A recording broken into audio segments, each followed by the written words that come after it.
falamos do Jay-Z, a gente pensa... Pera, meu querido, vai com calma, tá com pressa. Como o Jay-Z se tornou o homem mais perigoso da música? Parte 1, não acredito que vai ter parte 2. Que isso? Vambora. em império. Quando falamos do Jay-Z, a gente pensa em império, primeiro rapper bilionário, álbuns históricos, Super Bowl, enfim. Mas você já parou pra pensar que lá no começo de tudo, o cara só queria sobreviver? Porque o Jay-Z não virou o Jay-Z do nada, tá ligado? Ele virou o Jay-Z porque ele precisou. Mercy Projects, Brooklyn, anos 80, venda de produtos ilícitos, um lugar onde ninguém te ensina nada, inclusive a vencer. Assim, ele te ensina uma coisa também: a morrer primeiro. E é ali que nasce a principal diferença do Jay-Z pra todos os rappers da história. Então, rapaziada, na primeira parte desse documentário muito pedido aqui nesse canal sobre a história do Jay-Z, a gente vai descobrir como um moleque que saiu do Brooklyn, tretou com os amigos, criou o próprio selo, arrumou uma gravadora, criou um império gigante, casou com a Beyoncé, chegou aonde ele chegou. Eu tive que dividir o vídeo em duas partes, porque eu sei que vai faltar muita coisa aqui da história do Jay-Z, mas tem bastante coisa aqui que em outro canal você vai assistir. Então já vai amassando o like Deixa o like, porque, cara, deu muito trabalho essa pesquisa e é a primeira vez que eu faço um vídeo baseado num livro. No caso, é esse livro aqui, ó. Jay-Z, o Rei da América, de Mark Belmont. Por mais que eu vá falar aqui bastante coisas do livro, eu vou deixar o link na descrição pra você comprar, porque, cara, a gente tem poucas biografias de rappers gringos aqui no Brasil e essa é uma delas e que merece ser lida. Mas vale antes, a pena, hein? Fala, galera, Gerson na área. Leiam livros, hein, família? Nesse canal, meu irmão, hora é agora. Se inscreve, deixa o like, como eu já falei, ativa as notificações. Pô, eu nem tô gravando isso, caralho, eu só tô streamando. Vai estar aqui na descrição. Se você quiser saber os materiais bravos que eu uso pra poder fazer um canal como esse aqui, como câmera, luz, microfone, pá, também vai estar aqui na descrição. E não menos importante, no final desse vídeo eu vou deixar a playlist com todos os documentários que eu já fiz aqui nesse canal pra você ir lá e maratonar, porque agora é hora de a gente contar a história do nosso Sean Carter. Carriola, FX. Salve, salve, meu mano, Carriola. No dia 4 de dezembro até soltou um bagulho esses dias ele, no mano. Brooklyn, em Nova York. Portanto, o cara tem hoje 54 anos de idade. Ele veio mais especificamente dos conjuntos habitacionais mais novo que Mercy Houses, em Bed-Stuy. E como você deve ter acompanhado aqui no canal, em outubro passado eu estive lá nesse lugar e, mano,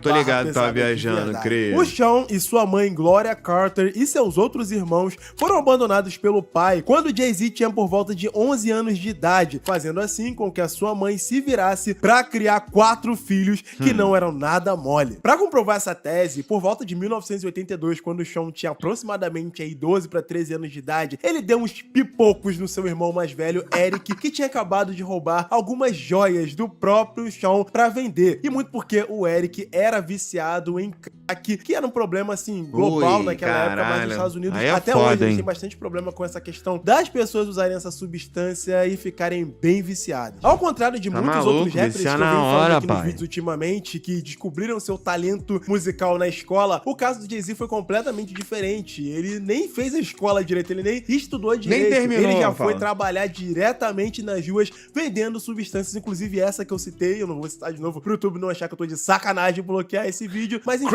ele aprendeu a rimar basicamente nas ruas ali. Mas falando na escola que ele frequentou, né, que foi a George Washington House Career, ela foi, por coincidência, a mesma que outros grandes nomes do rap também frequentaram, como por exemplo Busta Rhymes e o Notorious B, que já entra nessa história. Sobre o nome de Jazzy, o Sean, ele começa lá a fazer suas rimas por aqui e ali, e ele acaba conhecendo Jaz-O, que era um nome assim bem respeitado da cena do rap de Nova York ali pelo final dos anos 80 e início dos anos 90. Acaba que o Jaz-O, ele vira assim como se fosse o primeiro mentor do Jay-Z, sacou? E apesar do Jaz-O ter um hypezinho ali em Nova York naquela época, ele viu um potencial no Jay-Z também e acabou por chamar o cara pra ser o hype man dos seus shows. O hype man é como se fosse o animador da galera ali enquanto o rapper ainda não entrou no palco, ou quando ele vai trocar de roupa, ou algo assim. A gravadora do Jaz-O até se interessou um pouco no jazz, né? E que junto com Irv Gotti, que é um nome bem conhecido aqui no hip hop, eu já falei sobre ele em alguns outros vídeos, a Label meio que queria transformar o jazz... Caralho, esse Irv Gotti é...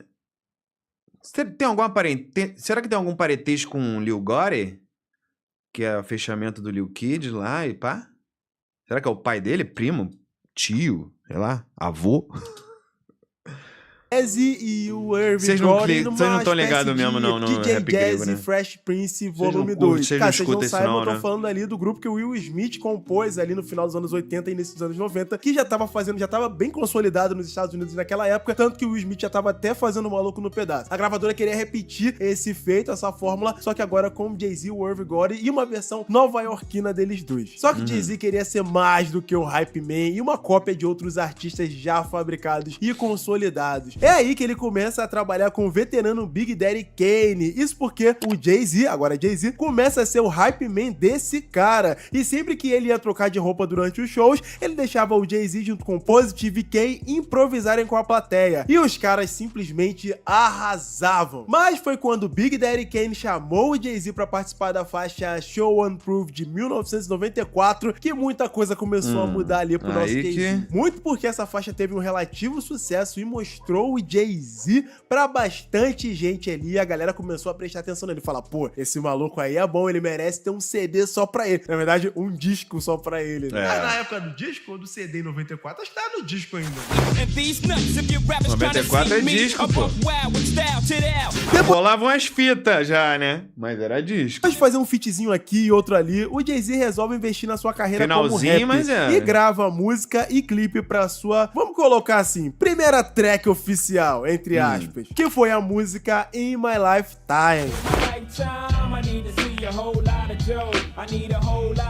Deixa eu contextualizar uma parada aqui pra galera que veio depois da internet. Cara, antigamente, os singles, eles não eram igual a gente vê hoje no Spotify, que tá lá disponível um single e fé. Eles eram vendidos como se fossem uns disquinhos, geralmente pequenos, entendeu? Que tinha lado A e lado B, e eles eram vendidos nas lojas, assim como um disco normal, né? Só que uma faixa, duas com faixas, várias né? faixas. Só que no caso do Jay-Z, ele não tinha ainda uma gravadora, uma distribuidora, então ele se juntou com o seu amigo, o Dame Dash, grava esse nome que é muito importante, Damon e eles Dash? começaram a vender esse primeiro single do Jay-Z, não vou nem dizer de porta a porta, né? Vou dizer de mão em mão no capô do carro, vamos botar assim. E assim, estudando essa história do Jay-Z, assim como já li várias vezes, eu posso falar que o Dame Dash era um maluco que acreditava muito na arte, por mais que ele fosse pra esse lado um pouco mais empresarial, ele acreditava pra caraca porque, cara, ele acreditava que o Jay-Z era muito bom, então ele deveria investir todas as fichas ali pro cara fazer sucesso, ele ia ser aquele businessman mesmo que ia abraçar o Jay-Z e ia correr atrás das paradas, e também porque naquela época o Dame Dash tinha uma prima que ela era muito famosa, cara, na verdade ela tava ficando famosa, que era a mina que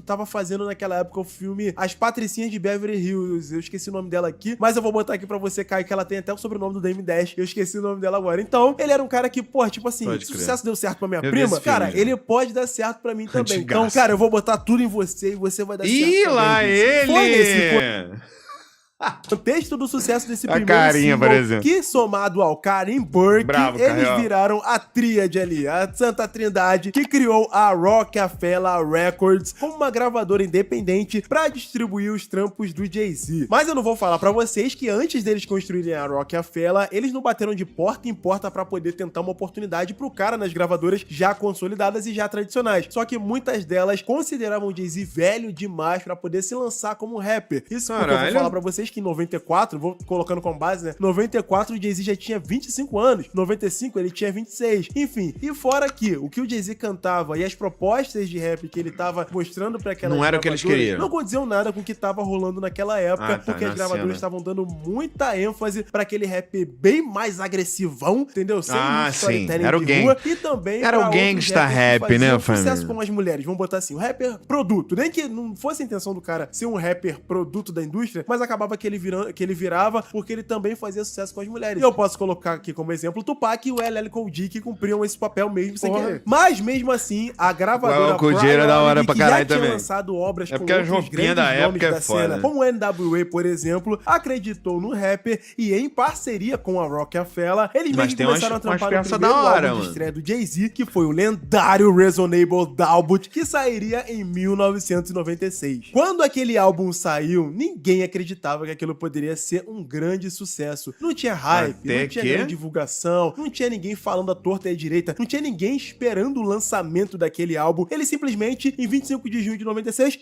saiu. E essa foi uma primeira grande tacada de mestre do Jay-Z, né? Que foi usar uma gravadora intermediária ali, né? Pra poder lançar sua própria gravadora e com isso o seu primeiro trampo de estúdio ali, que, mano, foi uma aposta, mas foi uma aposta bem acertada, vamos combinar assim. E na prática, isso significou uma coisa. Na verdade, algumas. O álbum estreando na 23ª posição da Billboard 200 e chegando ao top 3 da parada de R&B e hip hop. Como eu falei, ele foi indo, vendendo de forma lenta e constante, mas o importante não eram os números, era a audiência qualificada que tava ouvindo o Reasonable Doubt. E aí, faixas como Dead Presidents 2, Ain't Not The Hustle com a Mary J. Blige, Até se ampliaram essa faixa, né? Não me lembro quem, mano, mas tem. Brooklyn's E é outra track famosa pra caralho. Finest com Notorious B.I.G. Aquele sample é inesquecível.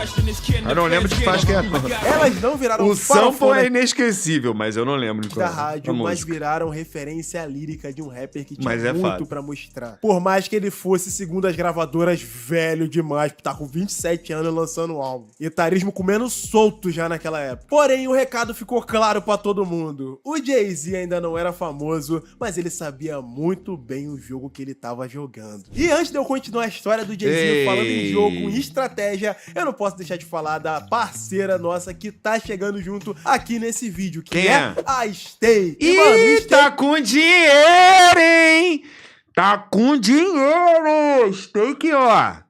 Stable Falou Doubt. nada. O Jay-Z meio que chamou a atenção de diversas gravadoras. Brabo, Uma mano, delas mas foi a brabo, Def foda, Jam foda. Records, que em parceria Marcha, também meu com a mano. Rockefeller, Pra cima. fez com que o Jay-Z começasse a produzir o seu segundo álbum, chamado In My Lifetime Volume 1, que também foi produzido por um dos produtores mais quentes de Nova York naquele momento. E eu tô falando dele. Diddy. Esse álbum, lançado em novembro de 97, veio com fortes influências do Notorious B.I.G., que tinha morrido pouquíssimo tempo antes. E por mais que ele tenha pego o número 3 na Billboard 200, esse fato fez com que o Jay-Z naquela época mesmo já falasse que o In My Lifetime Volume 1 não tinha sido tão legal de fazer quanto o Reasonable Doubt. Caralho, deu ruim no meu... O estúdio tava bem pesado pela morte do Notorious B.I.G. Mas uma coisa fica clara nessa época aí, é que o Jay-Z começa a se autoproclamar como o rapper mais brabo, na verdade, como o rei de Nova York. E isso faz com que outros veteranos da cena nova-iorquina comecem a ficar meio pistola com o nosso Jay-Z. Tá certo, pô. Se tu não achar que tu é o mais foda,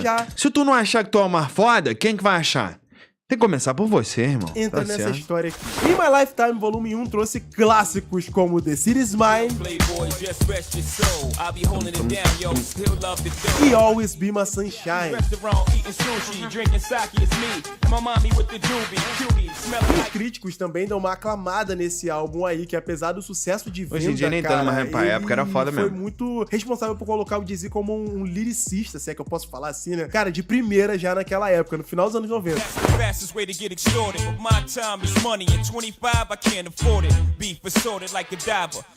Mas passando pra 98, o jogo dá uma mudada, porque o Jay-Z, mano, ele escrevia uma música atrás da outra, então não tinha como ele não lançar um outro álbum no outro ano. E aí que nasce o seu Hard Knock Life, que rendeu um hitzaço pra ele, que foi a track do mesmo nome, Hard Knock Life, essa é clássica. produzida pelo Swizz Beatz e pelo Timbaland. Que no livro Jay-Z, o Rei da América, cara, o autor, o Mark Beaumont, ele dedica bastante tempo, cara, falando sobre esse álbum e principalmente sobre essa música, né? Porque ela tem um sample do musical N e ele fala qual foi o processo que o Jay-Z utilizou pra ele conseguir arrumar esse sample pra poder colocar nessa música que, cara, é tão fundamental pro sucesso da música e pra gente entender também a mensagem dela, né? Ele diz que o Jay-Z meio que teve que mandar a música pronta, né, pros produtores do musical, pros compositores da música, pra eles escutarem, entenderem o que tava rolando e por fim liberarem o sample, claro, ganhando royalties aí, sei lá, eternos, até, sei lá, até os trisnetos dele, pra eles poderem liberar, e os caras liberaram e cara, em compensação ganhamos um musicão aí que, pô, até Essa hoje faixa é bate foda firme. mesmo. E o foda é que ele é várias pessoas brancas que tá cantando. Ele botou a menina neguinha, porra, tá certo, cantando sozinha ainda. Hard knock life for us. It's a hard knock. O livro também conta que esse álbum ele foi escrito de uma forma bem menos estressante, né? É só um detalhe, tá, família? Porque o álbum anterior, não quer dizer que ele até que cita seja algumas certo, passagens não. que o Jay-Z ia se divertir com o Michael Jordan depois das vitórias lá do time dele. E eu não preciso nem falar pra vocês o que era o Michael Jordan em 97, 98, que a galera que acompanha o basquete aí tá ligado. Então o Jay-Z tava bem inspirado aí pra produzir essa arte dele. E é nesse álbum também que temos a música Can I Get Up, que tinha feats do Ja Rule e da Amil, uma das primeiras artistas assinadas pela Roc-A-Fella e que acabou entrando na trilha sonora do filme A Hora do Rush. E pra fechar a lista de clássicos, é daqui também que sai o Nigga What Nigga Who, que tinha participação do seu mentor, o Jaz-O. O Volume 2 Hard Knock Life até então tinha sido o maior sucesso comercial do Jay-Z daquela década inteira, e por isso ela foi indicada e ganhou em uma das categorias dedicadas ao rap do Grammy de 1999. Porém, Jay-Z não compareceu à cerimônia em protesto ao DMX, mano, naquela época, incontestavelmente falando, o DMX era o maior rapper ali da história. Caso você não saiba por quê, deixa eu dar uma breve contextualizada pra vocês. O DMX simplesmente lançou 2 álbuns em 1998, que foi o It's Dark and Hell is Hot e o Flash on My Flash, Blood of My Blood. E os 2 álbuns foram número 1 na Billboard 200. Recap de fotos está fora. O impacto cultural do DMX, mano, foi uma coisa muito feia. Mas a gente também pode falar que o Jay-Z de 98 também ficou conhecido por fazer umas participações bem interessantes aí, e principalmente com um nicho bem mais diferente do dele, né? Que era bem mais o R&B e o popzão raiz. Vamos por parte. O primeiro foi com a galera do R&B, com uma música que eu tenho certeza que você conhece. E em 98, pai, eu tinha 7 anos, eu não sabia nem qual era o meu nome direito, mas eu escutava essa música, que é Be Alone No More, com a boy band Another Level. Caralho! Deve ter sido trilha sonora de alguma novela, não sei, mas essa é maneirinha. Essa música pra caramba. Mas o seu primeiro mega hit com um artista pop veio no ano seguinte. Fala aí, JR Pila. Tô reagindo, meu mano. Boa noite pra nós. Só mandar um live pix aí. E a sua música Heartbreak. Ou um superchat. E foi nesse ano também que o Jay-Z lançou seu 4º álbum de estúdio, que foi o Volume 3 Já tá acabando Life aqui, ó. and Times of Já tá acabando aí, ó. Manda Carter. lá. Esse álbum chegou aí aos que 45 do segundo tempo, antes do milênio virar, porque ele lançou no dia 29 de dezembro de 1999. Como é que tá, meu mano? Tudo na paz aí? E também gerou um outro clássico Pila? aí, que foi a música Big Pipe. Essa também é bola. Em meados do ano 2000, na época foi mais maneira do que hoje em dia, lançado mano. um compilado com os artistas da gravadora Roc-A-Fella, chamado The Dynasty Rock La Família, que apresentaria novos nomes da gravadora, como The Neptunes, por exemplo. Mas acabou que, sei lá, porque o álbum ficou só com o Jay-Z. Aí acabou que ganhou seu 5º álbum de estúdio e trazendo outro clássico aí da discografia dele, que é a música I Just Wanna Love Ya, Give It To Me, que tem a parceria do Pharrell Williams. Bom, já que tocamos no assunto do Roc-A-Fella, tá na hora de a gente tirar um pouquinho do elefante da sala e falar um pouquinho dessa gravadora aí tão importante e também responsável por uma das grandes polêmicas aí da carreira do Jay-Z. Quando a Def Jam compra 50% da Roc-A-Fella entre 2000 e 2001, o jogo dá uma mudada. A partir daí, a Roc deixa de ser somente um selo independente. Ela vira meio que parte de um corpo. E vale lembrar que dentro da empresa, os 3 fundadores tinham papéis distintos e bem definidos. O Jay-Z era o artista, a marca, o cérebro a longo prazo. O Dame Dash era o executivo agressivo, a energia e o barulho da empresa. E o Bixby, que era a base financeira e a logística dela também. Tá ligado aqui, né? Tá ligado, né? Falou Só que aqui nasce o grande conflito sabe. central, que é mais entre o Jay-Z e o Dame Dash. O Jay-Z meio que entende que para ganhar o jogo é preciso falar a linguagem do sistema, enquanto o Dame Dash acredita que o sistema deve ser confrontado e não negociado. Vocês veem que são visões completamente diferentes, né? Mas aqui, quase que secretamente, nos bastidores, a relação dos 2 amigos começa a ficar meio azeda. Dizem também que tem um outro fator normal, aí, né, esse eu não posso confirmar, porque sempre foi uma história muito contada, mas que é importante a gente trazer aqui também, que foi importante justamente pra essa relação deles dois ficar meio estranha, que foi a Aaliyah. Reza a lenda que nessa época a Aaliyah, ela meio que tava ali envolvida entre os dois, entre o Jay-Z e o Dame Dash. E os dois caras eram apaixonados por ela e, cara, acabou que a Aaliyah no final das ficou brincando com cada um. contas, escolheu ficar com o Dame Dash e não com o Jay-Z. Até porque o Jay-Z naquela época ali, começo dos anos 2000, não, mais ou menos ali entre 97 e 2001, ele era sempre envolvido num namoro meio que ioiô com a atriz Rosario Dawson. Eu não sei porquê, se essa história for real mesmo, ele tava meio que afim da Aaliyah. Mas enfim, a Aaliyah acabou ficando com o Dame Dash, mas ela já tinha um passado, ela já tinha namorado, na verdade casado com R. Kelly por muito tempo, lá no começo, pro meado dos anos 90. E o R. Kelly foi já tá de ralo lá há um tempão, né? Tóxico na vida da Aaliyah, fez ela sofrer pra caramba, foi um relacionamento muito complicado e o Dame Dash era meio que a cura pra ela ou algo assim. Mas como a gente sabe, em 29 de agosto de 2001, a Aaliyah infelizmente morre em um acidente de avião depois de ter ido gravar um clipe nas Bahamas. E cara, essa data coincide com uma data que seria muito importante pro Jay-Z, pro Dame Dash, pra Rockefeller, pra todo mundo, que era o lançamento do próximo álbum do Jay-Z, que era o primeiro The Blueprint, que sairia no dia 11 de setembro de 2001, praticamente ali quase que 2 semanas depois da morte da Aaliyah. Então pensa na cabeça do Dame Dash, caraca, pô, um monte de problema pra resolver, de lançamento de álbum, um monte de parada pra resolver, e pô, minha namorada, meu grande amor, morre. E aí tem aquele outro rumor de que teve treta entre eles porque o Jay-Z não queria cancelar o álbum, o Dame Dash queria que ele cancelasse, enfim, essa parte aqui são realmente histórias que eu sempre escutei, nunca arrumei nenhuma prova aqui, não achei prova, nada que comprovasse que isso é 100% verdade, mas é uma história que faz bastante sentido e que sempre contaram, acho que só os próprios caras vão poder falar isso. Só que quando eu falo a data 11 de setembro de 2001, você sabe muito bem o que aconteceu nesse dia, né? Pô, cara, um dos maiores atentados terroristas da história. Acontece, pô, no quintal do Jay-Z em Nova York. Caraca, mano, e o cara tem um álbum pra lançar naquele dia. Será que ele vai cancelar? Não, ele não cancelou e lançou o The Blueprint exatamente nessa data. O álbum, que foi escrito em apenas 2 dias, estreou diretamente no primeiro lugar da Billboard 200. E mesmo os Estados Unidos de luto pelo que aconteceu, o álbum foi muito reproduzido, muito escutado, muito elogiado e até hoje é tido como um dos mais importantes da história do rap. Além de nos entregar músicas clássicas como Izzo,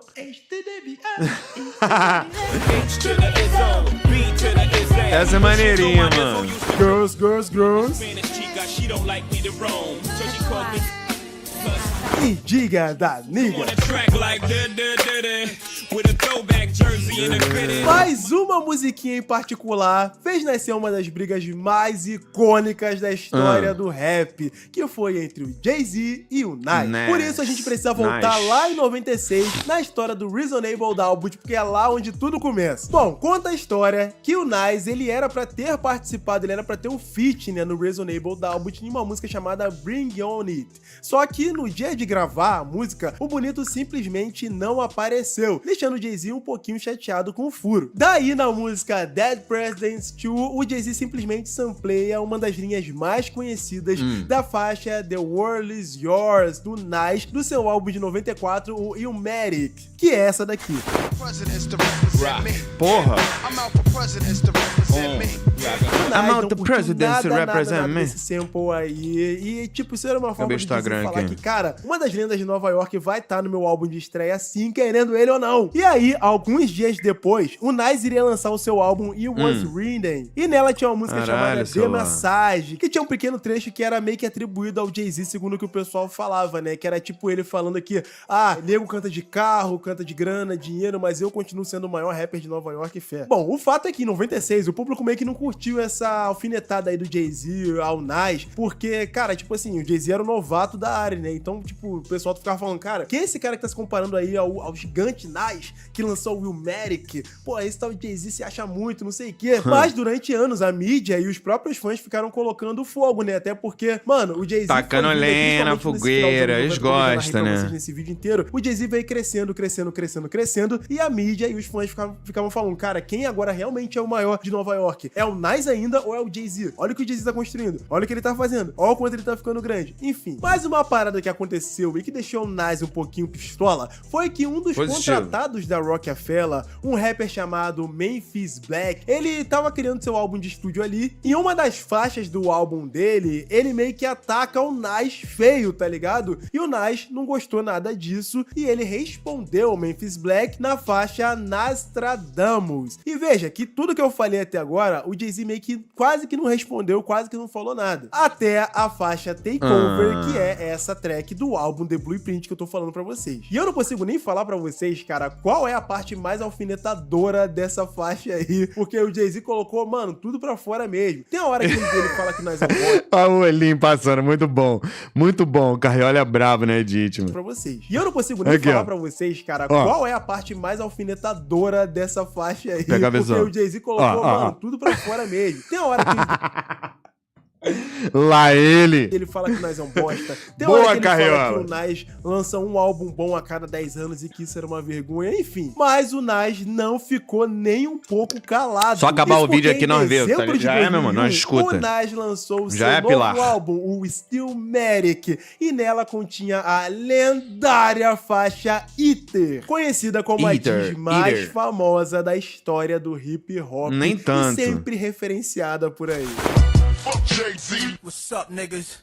Hey, yo, I know you ain't talking about me. Nela, o Nas acusa o Jay-Z de falta de originalidade, Caralho. de copiar o estilo de outros rappers, especialmente o The Notorious Big depois que morreu, além de combinar insultos, ironias e referências históricas do rap. E eu vou te falar que o Nas mandou tão bem nas letras aí de Eater, que, mano, o Jay-Z ficou pistola de verdade. Tanto que ele revidou com a música Super Ugly, que, vou te falar, não pegou muito não conseguiu convencer a galera, por mais que seja uma diss bem legal, mas muito também pelo impacto cultural de Eater, né, que todo mundo achou que, tipo assim, cara, foi a diss que fez o Nas ganhar essa treta. Só que o problema de Super Ugly é que, cara, o Jay-Z pegou muito pesado, incluindo uma parte que ele fala que ele dormiu com a mulher do Nas várias e várias vezes.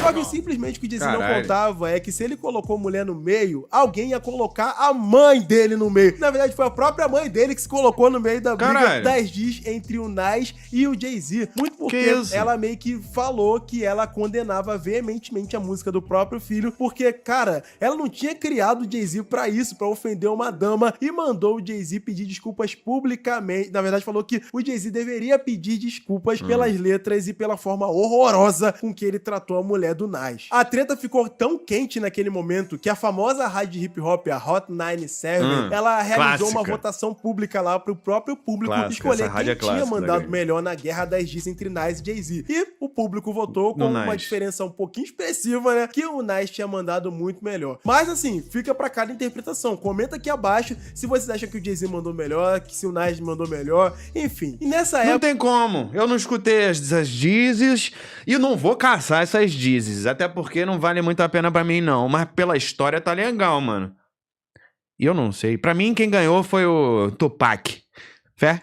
Aí, mano, finalzinho de 2001, começo de 2002. Tá vivo até hoje, hein? É até bom o Jay-Z dar uma descansada na imagem. Tá ele, Michael Jackson e Bob Marley numa ilha. Outro problema aí, né, bem dos graves, porque ele se declarou culpado de ter massageado com um objeto contundente um cara chamado Lance Rivera numa boate de Nova York. E com isso ele foi condenado a 3 anos de condicional. Essa acusação perseguiu o Jay-Z por anos, até que o Lance, em 2023, só retirou essa acusação do Jay-Z. O fato é que no ano seguinte, 2002, né, o Jay-Z já tava um pouquinho mais calmo, ele foi e falou que ia lançar o seu próximo álbum, que seria a continuação do Blueprint, né, que seria o The Blueprint 2, que seria a galera ficou quadrado ali, né, achando que ia ter continuação da treta, que ele ia, porra, esculachar mais o Nas e parará. Enfim, não foi meio que isso que aconteceu. Mas esse álbum foi responsável por trazer pela primeira vez uma pessoa que seria muito importante na vida e na carreira do Jay-Z. E sim, eu tô falando dela, da Beyoncé. Lançado em 12 de novembro de Da 2002, Beyoncé. o The Blueprint 2 contou com seu primeiro single, a música O Three Bonnie Clyde, que tinha a participação da Queen. Cara, eu já fiz um vídeo muito Essa é antigo braba. aqui nesse canal explicando essa letra, mas só pra contextualizar vocês, era como se o Jay-Z estivesse comparando ele e a Beyoncé como se fossem Bonnie e Clyde, que são o casal de ladrão mais famoso aí das histórias, né? E como se eles fossem roubar tudo em 2003. Fato que poderia ser uma profecia, porque realmente aconteceu e eu já vou falar pra vocês como que isso aconteceu. Fizeram feat.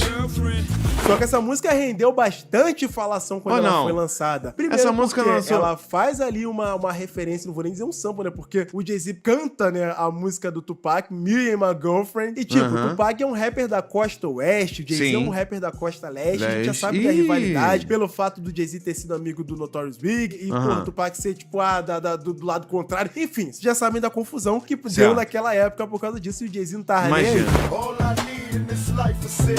It's me and my girlfriend. E a segunda falação Essa que música deu é foda. foi porque a cantora de R&B, Toni Braxton, ela tinha acabado de lançar uma música que também tinha, ela também não sampleava, né? Ela cantava a mesma frase do Jay-Z e que, cara, ela tava sendo elogiada e aclamada por causa disso. Aí o Jay-Z vai, lança a música com a Beyoncé, que tava muito hypada naquela época por causa do Destiny's Child, e ganha mais atenção. E acaba que a música Me and My Boyfriend, da Toni Braxton, cai no esquecimento. Mas antes Caralho. disso, ó, ela desce com a língua nos dentes.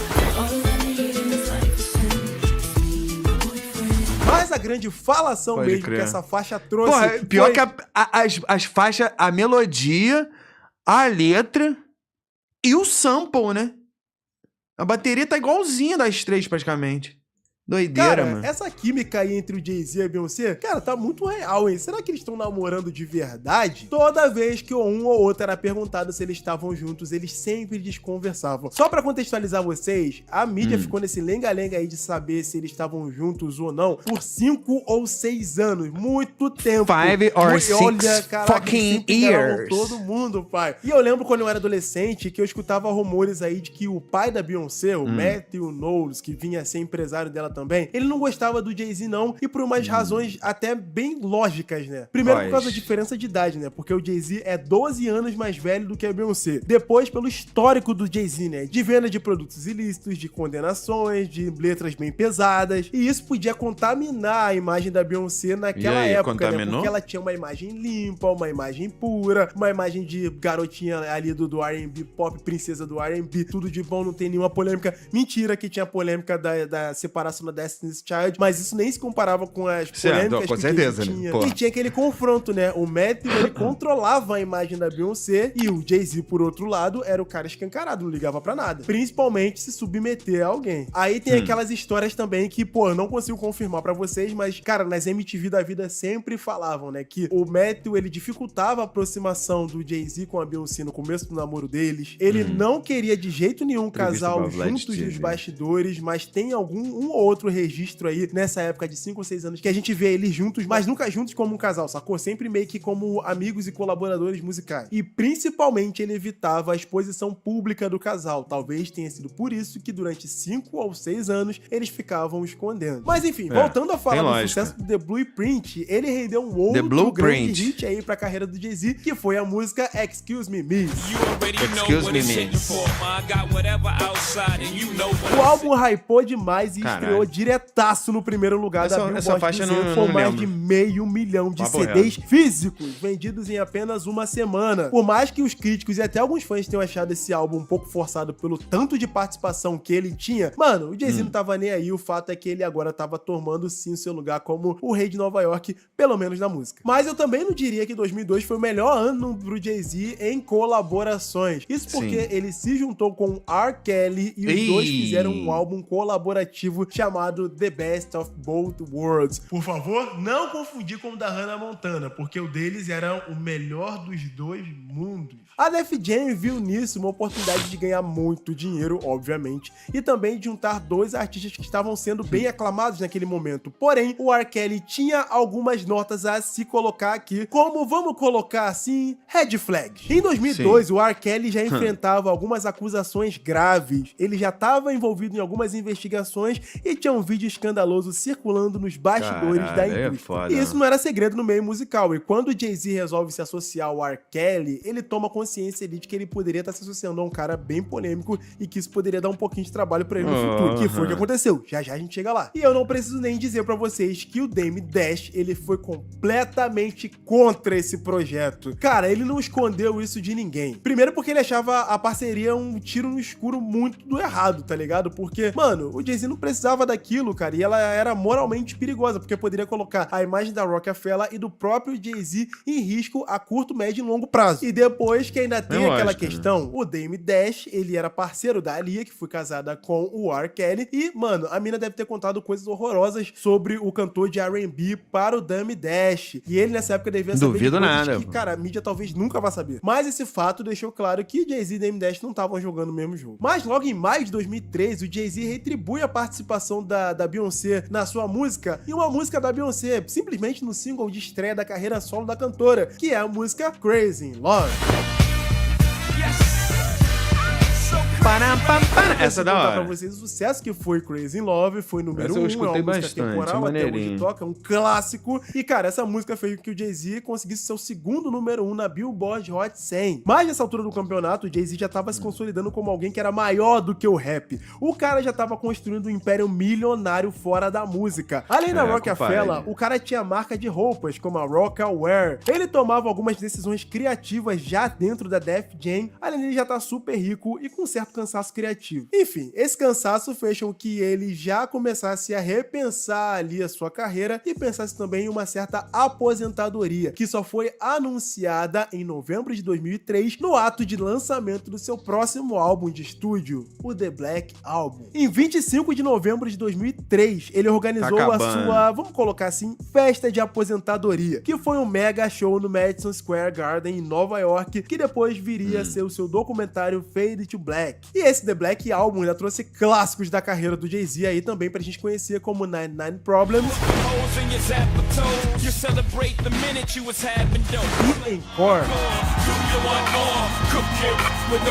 Só que viria, pai, o ano de 2004, e esse sim se tornaria um dos anos mais decisivos da carreira do cara. E um deles que a gente precisa tomar nota aqui foi o lançamento do segundo álbum colaborativo dele com o R. Kelly. De 2019 pra trás, não lembro mais nada. Negócios não acabados. Esse álbum ele foi mais do mesmo, tá ligado? Ele não parecia nada, não tinha um conceito fechado, meio que tava a cara de que era uma reciclagem do The Best of Both Worlds, músicas que não entraram. Enfim, ele era muito estranho, por mais que tenha feito um relativo sucesso ali naquela época. Ele era o famoso álbum pra cumprir contrato. Só que o R. Kelly, que já tava cancelado em 2002, em 2004 ele tava 2 vezes mais cancelado. As denúncias contra ele apareciam mais ainda, e o público achava desnecessária a associação dele com o Jay-Z, e eu preciso concordar com ele. Mas o R. Kelly tinha participado desse show de aposentadoria do Jay-Z, o público até curtiu a apresentação do R. Kelly, e eles começaram a considerar fazer aí uma turnê. Na verdade, eles já tinham na época do The Best of Both Worlds, que é também uma parte que o livro fala pra caramba, eles já tinham considerado fazer essa turnê naquela época, só que acabou que não deu certo, eles deixaram pra 2004. Era até bom eles não terem deixado pra momento nenhum, porque, meu irmão, essa tour foi dor de cabeça. Resultado, o R. Kelly usando o palco pra se defender de acusações criminosas, o Jay-Z saindo de show pra supostamente atender emergências e depois sendo visto na festa de aniversário do Usher, o R. Kelly dizendo que tinha nego apontando peças pra ele no meio da apresentação, as equipes dos dois brigando nos bastidores, enfim, muita treta vixe. Resultou então que os dois nem terminaram a turnê, cara, e depois tiveram várias acusações públicas aí. Só pra quem conhece rap nacional tá ligado dessa, hein? Um acusando o outro de quebra de contrato, quebra de confiança, multas milionárias aí sendo geradas, enfim, nada que o Dame Dash já não tivesse avisado antes, né? Vamos combinar. Falando nisso, nessa altura do campeonato, o Dame Dash já tava farto aí de muita decisão que o Jay-Z tava tomando. E uma em especial deixou o cara bem chateado, que foi o Jay-Z ter aceitado se tornar presidente da Def Jam Records. Ou seja, o que eles construíram junto? A Rockefeller Records, tipo, agora ele simplesmente abandonou pra ir pra uma label maior. Daí, a Def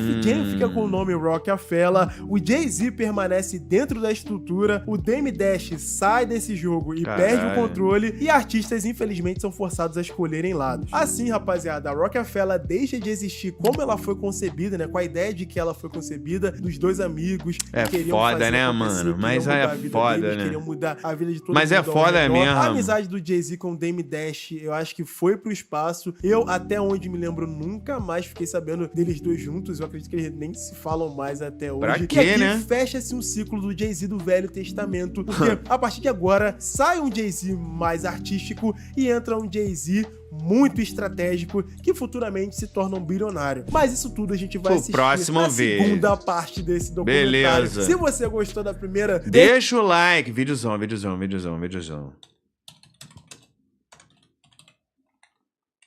Por que eu Ai.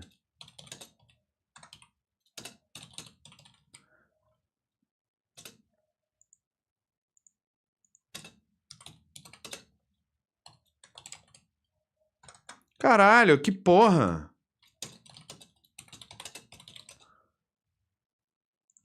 Odeio esse teclado. I hate that shit.